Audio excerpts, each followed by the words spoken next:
Hey crafter, Lisa here with Creative Fashion Blog. In this week's video, we are going to be making these awesome crystal grids. Now, basically, a crystal grid is the physical representation of your intention or goal that you're working on. And while each crystal has different symbolism and lore and all of this cool background to it, it's really important to note that just like a vision board, just creating it is not going to change your reality if you're not also taking action towards your goals. And so think of this as a really beautiful, intentional practice to create a work of art that's deeply meaningful and personal, that also reminds you of your intention and your goal that you are working towards right now. So without further ado, let's dive in. I have absolutely loved creating these crystal grids to set new goals, new intentions, and just for fun. Now for the first part of this project, we are going to be using our Cricut machines. And so I have my Cricut Explore Air 2 out, as well as a light grip cutting mat, a piece of 12 by 12 black cardstock, and our metallic Cricut markers. Now, unfortunately, you'll need this kind of marker because it fits inside your machine to get those really crisp, awesome lines. Now, I really love being creative with the SVG files that I work with for these projects, but for this we're going to be using a little bit more of a traditional crystal grid symmetrical shape. Just be sure you go up and change it from a basic cut to a pen, so that way your adjustments on your machine are going to give you the end result that you want. Next, we're going to set our base material. So if you head up to Browse All Materials and then scroll down to Light Cardstock, then all of the adjustments of your machine are going to be correct. Next, we are going to load our pen into clamp A and choose whatever color you like and make it fun. Oh, I apparently like to leave blades in my machine, no big deal. But you're just going to press your marker in until you feel it snap and then close it. And then we're going to load our cutting machine in and click our little blinking light and off we go. Inside Cricut Design Space, it's going to have this nice little percentage bar that goes in a circle, so that way you know how far along your project is, and if you have time to walk away, make yourself a cup of coffee, do some laundry, all that good stuff.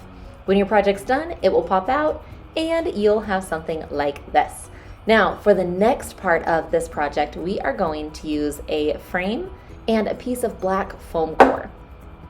Just flip your frame over, open it up, and we are going to be using the glass or the plexiglass piece as a template of how big we need to cut our foam board so that way it fits inside our frame perfectly.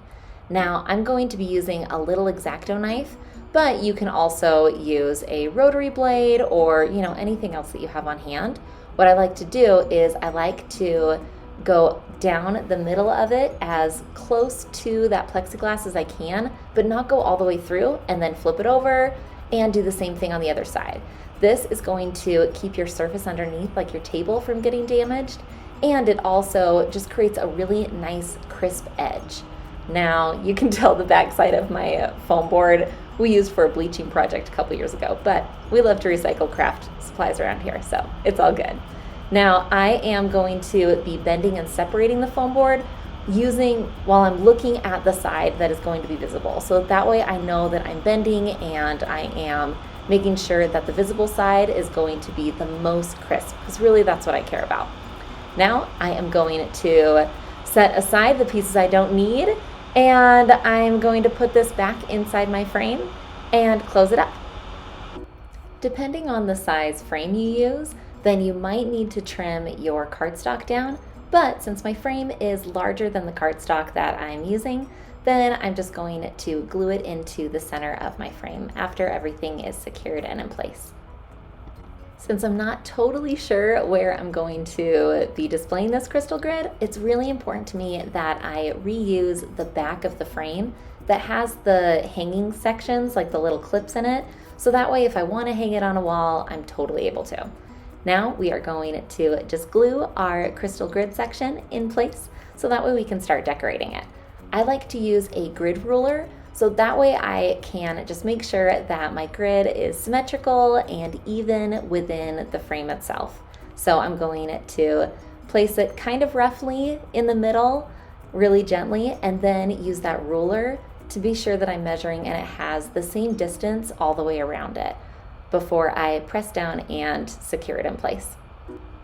Now is the fun part. Now we get to start decorating our grid, setting intentions, and playing with crystals.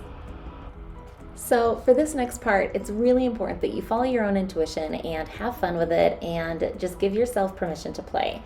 But I like to do a little bit of research and be intentional, and so I'm referencing Crystal 365 by Heather Askinosi. She's the founder of Energy Muse and the co-author of Crystal Muse.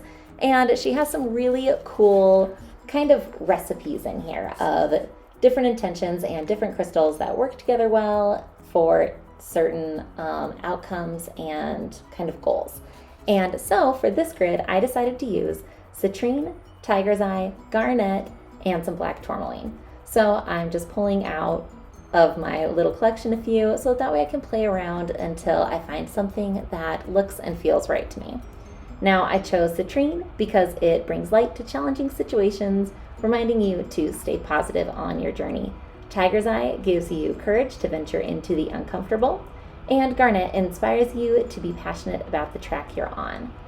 I'm also going to round this little grid out with an agate center stone for balance and clarity, and some selenite for just overall general goodness and just positive vibes.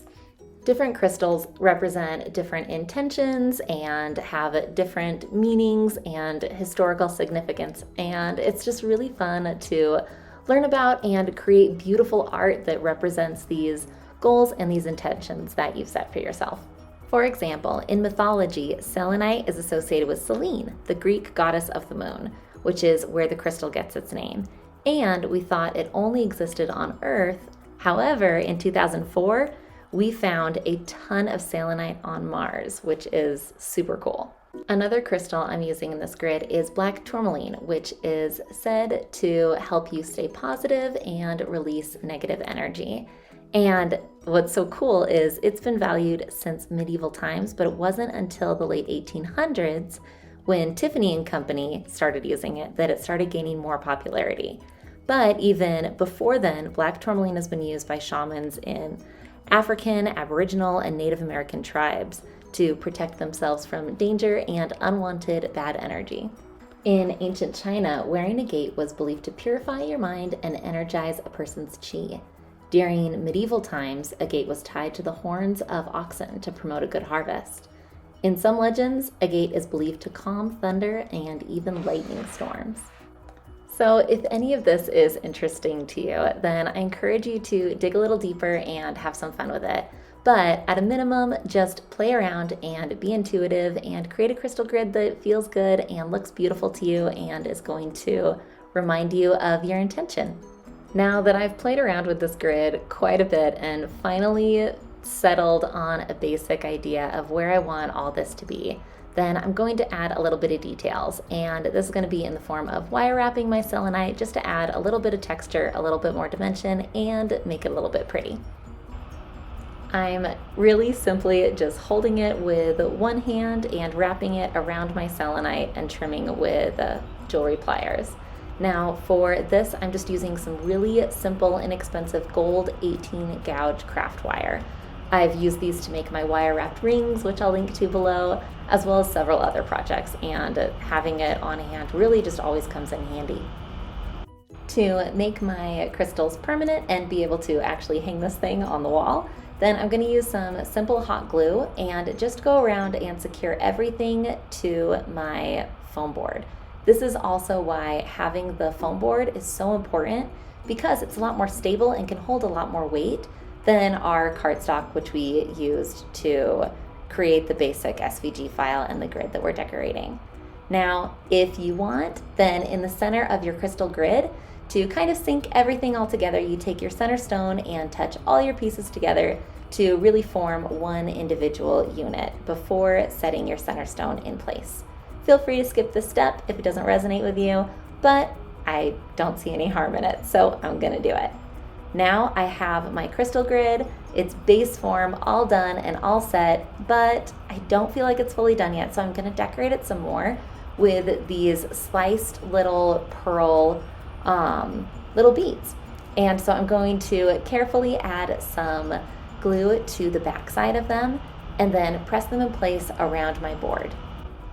Building this grid on the SVG file makes it so much easier to create that perfect symmetry and make everything look really, really intentional and symmetrical. I just think it turned out so beautiful. So after all of my pearls are placed, then my grid is done, and I'm going to keep this in my little meditation corner where every morning I start my day and I meditate for a second and get clear on my goals and how I'm going to spend the rest of my day. So thank you so much for watching.